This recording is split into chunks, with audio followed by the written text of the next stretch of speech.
Hello दोस्तों, कमल sir academy के channel में आपका बहुत बहुत स्वागत है। और आप हमारे वीडियोस आजकल कंटिन्यू देख रहे हैं ऐसा हमें विश्वास है। और हम अभी आपको 11th की बेसिक क्लासेस के बारे में हम आपको बता रहे हैं। और हम अभी कल तक की या पिछले वीडियो तक की हमने देखे होंगे आप एंट्रीज हमारी, कि हमने आपको जनरल एंट्री के रूल्स बता दिए। फिर उसके बाद जनरल एंट्री को रूल्स को कैसे फॉलो करना है उसके लिए कल हमने एक एग्जाम्पल लेकर के आपको पिछले वीडियो में बता दिया है। अब हम उस स्टेप को थोड़ा सा और आगे बढ़ाते हैं।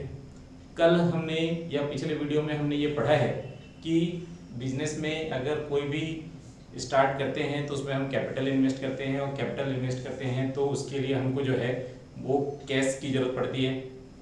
कैश के साथ स्टॉक भी हो सकता है, कोई एसेट्स भी हो सकता है, तो उसकी भी जनरल एंट्री पास कर सकते हैं। परचेज हमने दोनों तरीके से किया था लास्ट वीडियो में, कि कैश परचेज भी और क्रेडिट परचेज भी। सेल भी दोनों तरीके से किया था, कैश सेल भी और क्रेडिट सेल भी। तो वो चीज़ें हमने लास्ट वीडियो में आपको क्लियर कर दी है। और हमने आपको इम्पोर्टेंट चीज़ बता दी थी कि हमको वो गोल्डन रूल आपको फॉलो करने हैं, गोल्डन रूल आपको याद होना है। गोल्डन रूल आप याद करेंगे, फिर उसके बाद आपको अकाउंट्स पहचानने हैं कि कौन कौन से आपके जो है वो पर्सनल अकाउंट में आते हैं, कौन से रियल अकाउंट में आते हैं, कौन से नॉमिनल अकाउंट में आते हैं। और उसके बाद आपको उस रूल को फॉलो करते हुए आपको जनरल एंट्री पास करनी है। इसमें आप देखेंगे एक क्वेश्चन हम लेते हैं। क्वेश्चन में आपको ये बता दिया जाएगा कि जैसे लास्ट वीडियो में पढ़ा कि बिजनेस स्टार्टेड विद कैश। यहां पर हम क्या करेंगे, mister Ram started business with goods 50,000 rupees, furniture 30,000 rupees and cash 20,000 rupees। अब ये तीनों चीजें आ गई। पिछले वीडियो में सिर्फ कैश लिया था, अब यहाँ पर आपके पास स्टॉक भी आ गया, आपके पास जो है फर्नीचर भी हो गया और कैश भी हो गया। तो उस कंडीशन में जब हम जनरल एंट्रीज पास करेंगे तो उसमें आपका आ जाएगा। अब देखिए ये तीनों जो है वो रियल अकाउंट है, और हमने लास्ट वीडियो में बताया है कि बिजनेस में रियल अकाउंट अगर बिजनेस में आ रहा है तो वो डेबिट होता है, और बिजनेस से जा रहा है तो वो क्रेडिट होता है। इसीलिए ये चीजें जब बिजनेस में एज ए कैपिटल इन्वेस्ट होंगी, मतलब इनका प्रोप्राइटर इसमें इन्वेस्ट कर रहा है, मतलब प्रोप्राइटर इनको दे रहा है, तो उस कंडीशन में आपकी ये जो अकाउंट है वो क्या हो जाएंगे, आपके डेबिट। इसलिए हमारी एंट्री क्या बन जाएगी, stock account debit, stock account debit, furniture account debit, cash account debit to capital account. मतलब आपने जब बिजनेस स्टार्ट किया तो उसमें 50,000 रुपए का स्टॉक, 30,000 रुपए का आपका फर्नीचर और 20,000 रुपए का कैश, सब मिलाकर के 1,00,000 रुपए आपने बिजनेस में इन्वेस्ट कर दिया। तो इसका नरेशन लिखना पड़ता है, ऐसे आप नरेशन लिखेंगे, being business started with cash, stock and furniture. तो इस तरीके से आप एक नरेशन इसके नीचे लिखेंगे कि क्या क्या चीजों से बिजनेस स्टार्ट हुआ है। तो कोई जरूरी नहीं है कि सिर्फ कैश ही हुआ हो सकता है कि कोई इन्वेस्टमेंट, कोई एसेट्स, कोई लोन, किसी भी तरीके से आपके बिजनेस में पैसा इन्वेस्ट हो सकता है। तो उसको हम लोग जो है cash account debit, furniture account debit, stock account debit to capital account लिख सकते हैं। तो ये होता है जब बिजनेस स्टार्ट करते हैं। फिर उसके बाद अगर किसी से हम क्रेडिट सेल करते हैं, जैसे गुड्स परचेज फ्रॉम मोहन, हम मोहन से सामान खरीद रहे हैं, तो मान लीजिए हमने मोहन से 10,000 रुपए का सामान खरीदा। तो अब यहां पर हम क्या करेंगे, लास्ट वीडियो में बताया था कि गुड्स अकाउंट लिख सकते हैं, लेकिन उसको अब हम आगे जब पढ़ेंगे तो गुड्स अकाउंट नहीं लिख करके हम उसकी जगह परचेस अकाउंट लिखेंगे। क्या अकाउंट लिखेंगे, परचेस अकाउंट। परचेस बिजनेस के लिए एक्सपेंसेस है, और एक्सपेंसेस जो है वो डेबिट है। और हम किससे खरीद रहे हैं? मोहन से। तो मोहन हमारे लिए गिवर है, वो सामान दे रहा है ना। उतने रुपए का हमारा क्रेडिटर जनरेट हो रहा है, लेनदार कहते हैं जिसको हम लोग। हमको मोहन को फ्यूचर में देना है पैसा, अभी दिए नहीं है, इसलिए उसको हम बोलते हैं कि हम क्रेडिटर जनरेट हो रहे हैं। यहाँ पर क्या हो रहा है, हम सामान खरीद रहे हैं, तो सामान हमारे पास आएगा, या बिजनेस में परचेस करना एक्सपेंसेस होता है, तो इसलिए परचेस एक्सपेंसेस है। और हमने रूल पढ़ा था कि ऑल एक्सपेंसेस डेबिट, इसलिए परचेस अकाउंट डेबिट। टू, किससे खरीदा हमने सामान? मोहन से, इसलिए टू मोहन, तो आपका मोहन क्रेडिट हो जाएगा। और 10,000, तो आप नरेशन क्या लिखेंगे? Being cash receive, sorry, being purchase from Mohan, या क्रेडिट परचेस फ्रॉम मोहन लिख सकते हैं, from Mohan, being credit purchase from Mohan या बीइंग परचेस फ्रॉम मोहन, ऐसा भी आप स्टेटमेंट लिख सकते हैं। अब क्या होगा, आपने मोहन को सामान बेचा है, तो अब मोहन आपको पेमेंट करेगा। तो मोहन जब आपको पेमेंट करेगा, तो उस कंडीशन में आपकी एंट्री क्या होगी कि मोहन आपके लिए गिवर, अब आप मोहन को पेड करेंगे, तो यहां पर आपका हो जाएगा cash paid to Mohan 8,000 rupees. मान लीजिए आपने पूरा नहीं दिया, अभी 10,000 का सामान खरीदे थे, लेकिन आपने सिर्फ 8,000 रुपए पेमेंट किया है, तो उस कंडीशन में आप पैसा किसको दे रहे हैं? मोहन को। तो मोहन क्या हो जाएगा? रिसीवर, और रिसीवर क्या होता है? डेबिट। तो मोहन को जब आप पेड कर रहे हो, तो मोहन रिसीवर है, और रिसीवर जो होता है वो डेबिट होता है, इसलिए यहां पर आपको क्या लिखना पड़ेगा? मोहन डेबिट। और जब पेड करते हैं तो क्या देते हैं? कैश, और कैश जो है वो जा रहा है, गोज आउट, इसलिए क्या हो जाएगा? वो क्रेडिट, इसलिए टू कैश अकाउंट। तो यहां पर 8,000 being cash paid to Mohan, आपने मोहन को जो है वो 8,000 रुपए पेड कर दिया, तो ये मोहन को पेड करने की एंट्री हो जाएगी। फिर उसके बाद आप सपोज कैश की जगह क्रेडिट सेल करते हैं, क्रेडिट सेल करेंगे तो क्या होगा? गुड सोल्ड टू रमेश, आपने रमेश को क्रेडिट सेल किया है, वो भी 9,000 रुपए किया, मान लीजिए 15,000 रुपए का। तो मोहन को, रमेश को जब आप सेल कर रहे हो, तो अब यहां पर हम लोग गुड्स अकाउंट नहीं लिखेंगे, उसकी जगह क्या लिखेंगे? Sales account. जैसे गुड्स परचेस करेंगे तो परचेस अकाउंट लिखेंगे, गुड्स सेल्स करेंगे तो सेल अकाउंट लिखेंगे। तो यहां पर आपको जब हम कोई सामान सेल करते हैं तो हमारा सामान जाता है, इसलिए सेल्स अकाउंट क्रेडिट होता है। या फिर आप ये समझ सकते हैं कि सेल्स आपका जो है वो एक इनकम होता है, और हमारा नॉमिनल अकाउंट का रूल होता है कि all income and credit gain credit, इसलिए आप सेल्स अकाउंट को हमेशा क्रेडिट करते हैं, सेल्स अकाउंट कभी भी डेबिट नहीं होता है। इसलिए यहां पर आपको क्या लिखना पड़ेगा?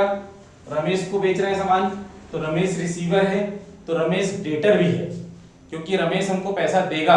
हमने रमेश को क्रेडिट सेल किया है, तो रमेश को जब हम क्रेडिट सेल कर रहे हैं तो रमेश हमारे लिए एक डेटर है, और डेटर क्या होता है? डेबिट होता है। इसलिए यहां पर आप क्या करेंगे? रमेश रिसीवर होगा, इसलिए रमेश डेबिट, और हमारा सामान सेल हो रहा है, वो इनकम है, तो सेल्स अकाउंट क्रेडिट। तो यहां पर आपका 15,000 बीइंग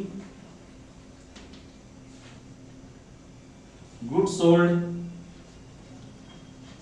टू रमेश, ऐसे भी लिख सकते हैं, या क्रेडिट सेल टू रमेश, ऐसे भी लिख सकते हैं। तो आप रमेश को सेल करेंगे तो यह एंट्री बनेगी। फिर उसके बाद अब रमेश को आपने जब सेल किया है तो रमेश आपके लिए डेटर हुआ, और रमेश जब आपका डेटर है तो आपको पेमेंट करेगा, मतलब रमेश से हमको पैसा मिलेगा। तुरंत नहीं मिला है तो कल मिलेगा, परसों मिलेगा, कोई भी टाइम में आगे हमको मिलेगा, क्योंकि आज हमने उसको क्रेडिट सेल किया है, तो वो कुछ दिन बाद आकर के हमको क्या करेगा? वो पेमेंट करेगा। तो जब पेमेंट करेगा तो हमको रमेश से पैसा मिलेगा, तो रमेश से जब पैसा मिलेगा तो रमेश हमको पैसा देने वाला आदमी हुआ, तो दे रहा है तो क्रेडिट हो जाएगा।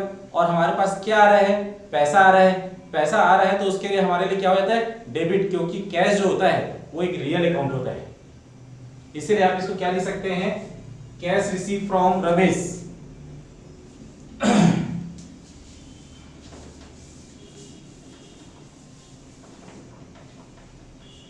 Cash receive from Ramesh. Ramesh से आपको मान लीजिए 12,000 रुपये मिला, पूरा भी मिल सकता है लेकिन हम मान लेते हैं अभी 12,000 मिला है। तो हमारे पास कैश कितना आएगा, 12,000 रुपये। इसलिए कैश आएगा तो कैश रियल अकाउंट होता है, और रियल अकाउंट का रूल होता है कि डेबिट व्हाट कम्स इन। जो भी बिजनेस में आता है वो डेबिट होगा, इसलिए यहाँ पर कैश अकाउंट डेबिट होगा। और इस पैसे को कौन दिया, रमेश, तो रमेश यहाँ पर गिवर है, इसलिए रमेश जो है वो क्रेडिट हो जाएगा। और कितना रुपए मिलेगा हमको, 12,000, 12,000। तो इस तरीके से हमने क्रेडिट सेल किया है, उससे हमने पैसा लिया। किसी को हमने क्रेडिट सामान परचेज किया है, उससे उसको हमने पेमेंट किया। तो ये एंट्रीज भी आपके क्वेश्चन में आ सकते हैं। फिर उसके बाद आपका आता है डिस्काउंट। आप देखेंगे कि डिस्काउंट आपको मिलेगा जनरल एंट्री के टॉपिक में, जिसमें डिस्काउंट मतलब होता है छूट।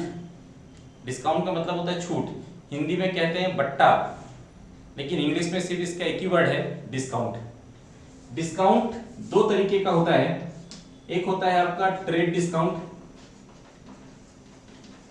एक होता है आपका कैश डिस्काउंट। ट्रेड डिस्काउंट और कैश डिस्काउंट। ट्रेड डिस्काउंट कहने का मतलब वो डिस्काउंट जिसको बिजनेसमैन या प्रोप्राइटर अपने बिजनेस को आगे बढ़ाने के लिए, लोगों को बताने के लिए, लोगों को बीच में अपनी सेल्स को बढ़ाने के लिए, अपने बिजनेस को प्रमोट करने के लिए करते हैं। कस्टमर मांगे मत मिले मत मांगे, लेकिन वो उनको डिस्काउंट देते हैं।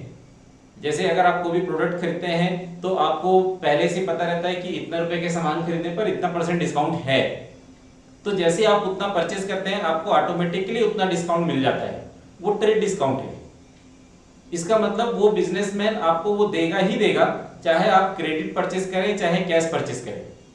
तो इसलिए ट्रेड डिस्काउंट जो कि बिजनेसमैन अपनी स्वेच्छा से आपको देता है, बिना किसी दबाव के देता है, और इसका यूज जो है वो बिजनेस प्रमोशन के लिए होता है। उसको बिजनेसमैन लॉस नहीं मानता है। लेकिन जो आपका कैश डिस्काउंट होता है वो सिर्फ कैश ट्रांजैक्शन पर ही अलाउ होता है और कैश कलेक्ट करने के लिए ही होता है। तो यहां पर आप देखेंगे कि ट्रेड डिस्काउंट की एंट्री नहीं होती। जब जनरल एंट्री करते हैं तो उसकी एंट्री नहीं होगी, लेकिन कैश डिस्काउंट की एंट्री जो है वो पास करते हैं। ट्रेड डिस्काउंट जो होता है वो कैश और क्रेडिट दोनों कंडीशन में अलाउ होता है, दोनों कंडीशन में दिया जाता है या लिया जाता है। लेकिन कैश डिस्काउंट जो होता है वो सिर्फ कैश ट्रांजैक्शन पे ही अलाउ है, क्रेडिट पे आपको कैश डिस्काउंट नहीं होता है। मतलब नगद खरीदोगे नगद बेचोगे तभी कैश डिस्काउंट है, उधार खरीदी उधार बिक्री में इसका एंट्री नहीं होता है। लेकिन कैश डिस्काउंट, ट्रेड डिस्काउंट, चाहे आप क्रेडिट परचेस करो सेल करो या फिर आप जो है वो कैश परचेस करो सेल करो, दोनों कंडीशन में आपकी एंट्री में इसको डिडक्ट करना होता है। कभी भी डिस्काउंट हमेशा माइनस ही होगा, कहीं पर भी उसको प्लस नहीं किया जाता है। डिस्काउंट से किसी भी एसेट्स की वैल्यू कम होती है। तो इसीलिए यहां पर आपका जो है ट्रेड डिस्काउंट और कैश डिस्काउंट आएगा। तो अब इसका यूज कैसे करना है वो देखिए।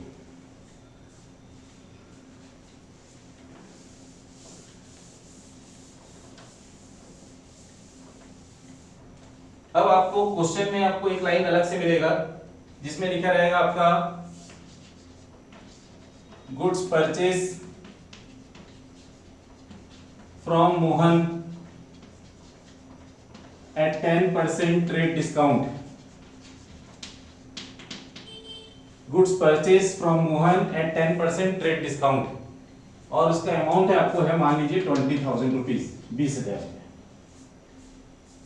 तो मान लीजिए आपने 20,000 का सामान खरीदा है और उसमें 10% ट्रेड डिस्काउंट है, तो उस कंडीशन में क्या होगा आपका लिस्ट प्राइस मान लीजिए 20,000 रुपये, उसमें माइनस करेंगे हम ट्रेड डिस्काउंट 10% मतलब 2,000 रुपये। इसका मतलब उसकी नेट वैल्यू हो जाएगी 18,000 रुपये, ये इसकी नेट वैल्यू है। तो अब क्या हो जाएगा, यहाँ पर आपने 20,000 का सामान था, उसमें 10% ट्रेड डिस्काउंट है, माइनस करेंगे तो उसकी नेट वैल्यू 18,000। और मैंने अभी आपको बताया है कि कभी भी ट्रेड डिस्काउंट की एंट्री में एंट्री नहीं होती है, मतलब उसका एंट्री नहीं करेंगे। तो जब इसकी जनरल एंट्री पास करेंगे तो हमारा एंट्री बनेगा purchase account debit to Mohan, क्योंकि क्रेडिट परचेस है, और अमाउंट आएगा 18,000। डिस्काउंट को माइनस करके लिखना है आपको। तो being credit purchase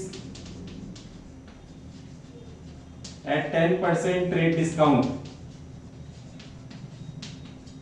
at 10% trade discount, इस तरीके से आपको उसका नरेशन लिख सकते हैं। तो कभी भी अगर आप क्रेडिट परचेस कर रहे हैं और ट्रेड डिस्काउंट है तो उस कंडीशन में आपको पहले सामान का क्या निकालना पड़ेगा, नेट वैल्यू। तो उसके लिए पहले लिस्ट प्राइस लिखेंगे 20,000, उसमें से ट्रेड डिस्काउंट लेस करेंगे और उसके बाद आपका जो है वो जो आपकी नेट वैल्यू होगी उसको एंट्री करते हैं। डिस्काउंट की एंट्री नहीं होती है, कभी भी ट्रेड डिस्काउंट का एंट्री हम नहीं करेंगे। सेम ऐसे ही आप देखेंगे सेल के कंडीशन में, good sold to Amit at 10% trade discount 30,000 rupees. तो यहां पर भी देखेंगे आपका लिस्ट प्राइस जो है वो 30,000 है, ट्रेड डिस्काउंट 10% है मतलब 3,000 है, तो नेट वैल्यू हो जाएगी 27,000। नेट वैल्यू हो जाएगा आपका 27,000। तो इसकी जब जनरल एंट्री आप पास करेंगे तो ये हो जाएगा आपका सामान सेल कर रहे हैं, अमित को बेच रहे हैं, तो अमित रिसीवर है और रिसीवर डेबिट होता है, इसलिए आप इसको लिखेंगे Amit debit to sales account और आप 27,000 की एंट्री पास करेंगे। Being good sold to Amit at 10% trade discount. ऐसे आप इसकी एंट्रीज पास कर सकते हैं। तो ये एंट्री आपकी पास होगी ट्रेड डिस्काउंट की कंडीशन में। तो ट्रेड डिस्काउंट में कभी भी डिस्काउंट की एंट्री आपको नहीं करनी है, नहीं लिखनी है। अब ऐसे ही आपको कैश डिस्काउंट पे आते हैं। क्वेश्चन यही रहेंगे, बस यहां पर आपको कैश की जगह में क्रेडिट आ जाएगा, मतलब ट्रेड की जगह में कैश डिस्काउंट आ जाएगा। सपोज यहां पर हमने ट्रेड डिस्काउंट की जगह में कर दिया कैश डिस्काउंट।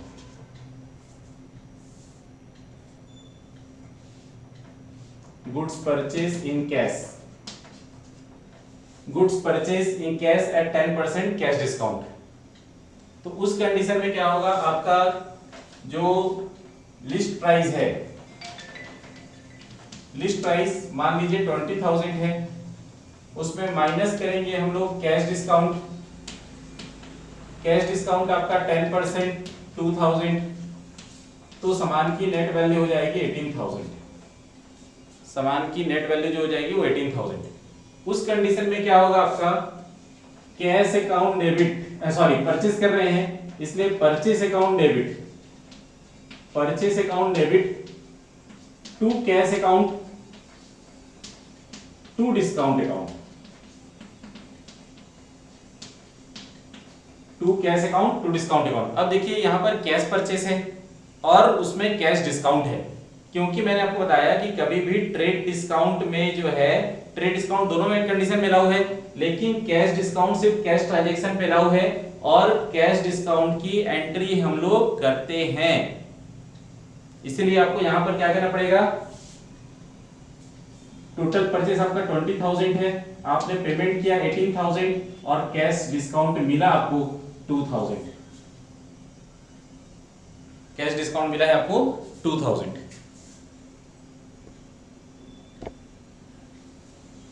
तो इसलिए इसकी एंट्री इस तरीके से बनती है। फिर वैसे ही आप जो है सेल के कंडीशन में भी कर सकते हैं।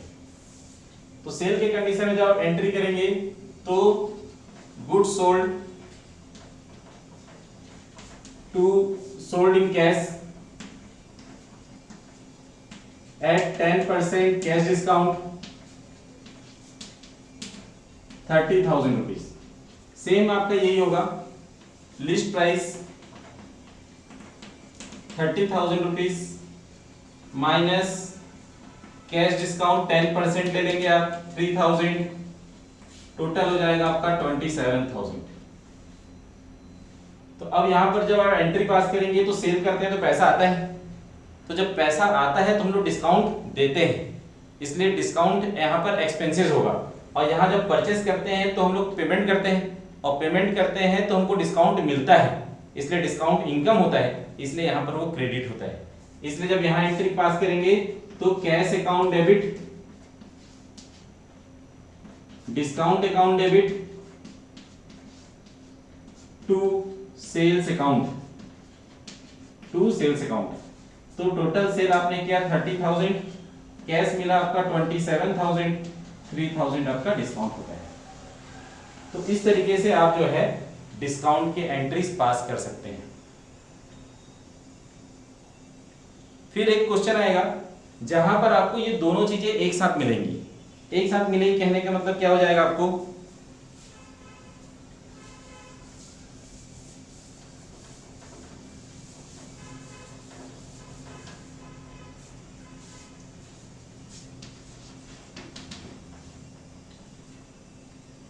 Goods purchase in cash at 10% trade discount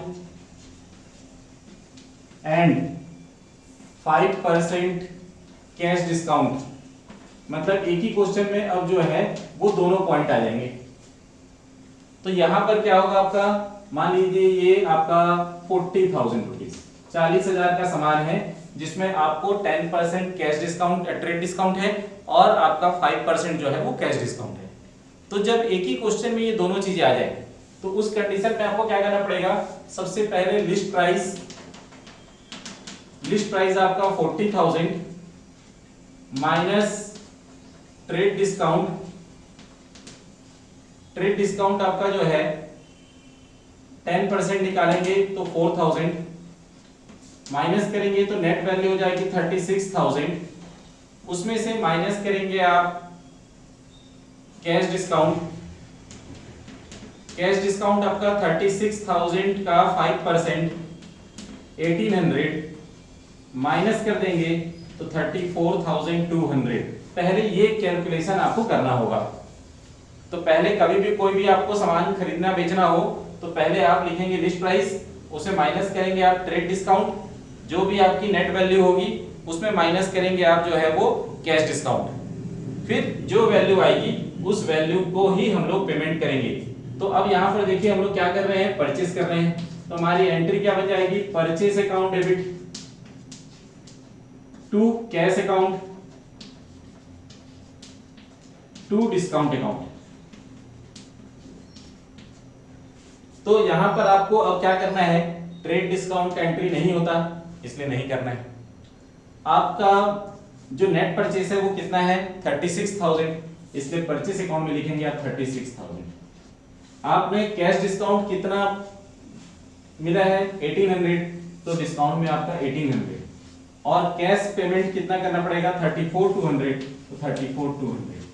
तो इस तरीके से आप जो है नरेशन लिखेंगे और इसकी एंट्रीज पास करेंगे।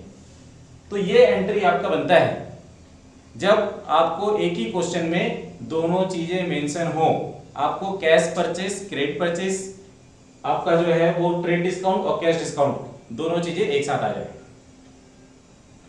तो आज की क्लासेस में हमने आपको बता दिया है कि कैसे हम डिस्काउंट का यूज करेंगे। अभी डिस्काउंट से रिलेटेड और भी कुछ क्वेश्चन है जो कि हम नेक्स्ट वीडियो पे आपसे डिस्कस करेंगे।